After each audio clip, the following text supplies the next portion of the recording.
Okay, here we have an exhibit of unicorns.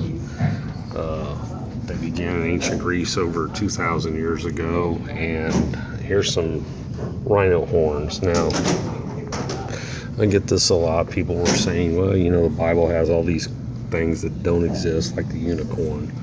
Well, here's the deal. So,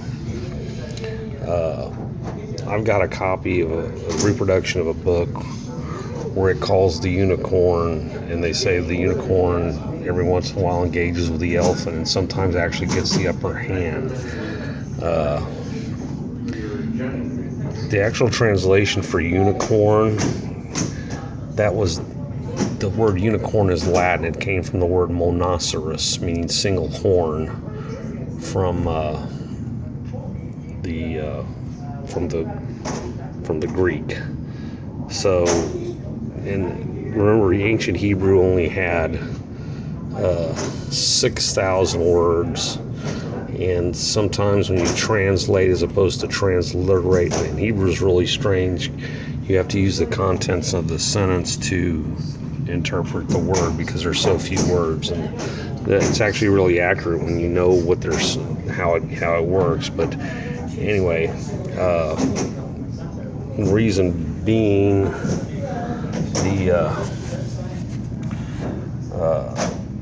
if you get a copy of the King James Bible, the 1611, the original, it's in Middle English. It's hard to read. The only reason to get it is for the foreword. So King James got the 200 best minds that he could to. Oh, and here's the coat of arms for England that has the lion and the unicorn on it.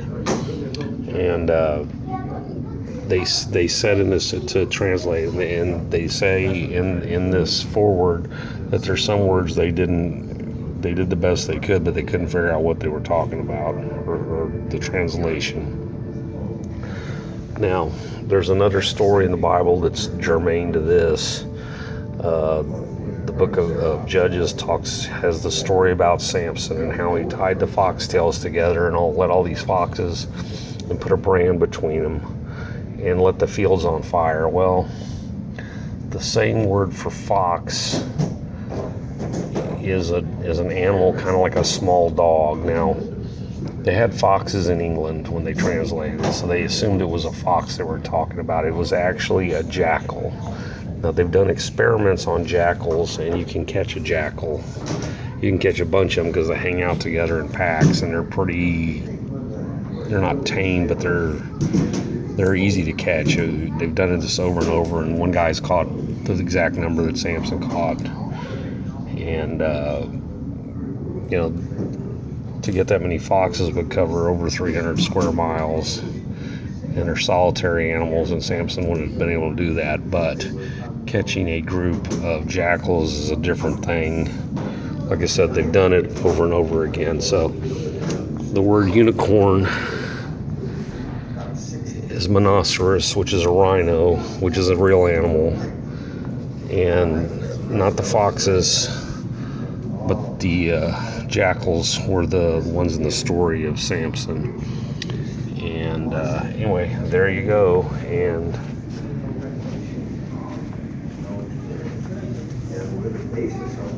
here's the unicorn in all its glory. Oh, and one other thing I want to bring up. So the Norway has a couple of teeth, and one of them goes through the snout here, and here's an actual Norway tooth. So every once in a while they get a hold of one of these, and they would show it, showing that they had, it was almost like a gift of the divine right of kings that they would have this unicorn horn, which is actually a Norway tooth, and they would pass it around. People would examine it, and they knew what a horn was, or ivory, and they would say, oh yeah, this is a real deal here. And it would be a way they could establish dominance over the peasantry in the Middle Ages. And here's a little thing where they're talking about the magical cup. how they had curative properties, and the magic horn of the unicorn. And horns have always been a symbol of power, through superstitious men. So the single horn beast would be the greatest of them all, more or less. Because most horned beasts came in pairs. They would have two horns. They didn't just have the one. The ox has two horns. The deer has branching horns, but it's basically still two. And there's the unicorn of myth and legend, which was actually a rhino. Check out the works of Kent Hovind, Ken Ham, Trey Smith's got great stuff on it, and I have more on it on timbosplace.com. Please like, share, and subscribe, and I'm out.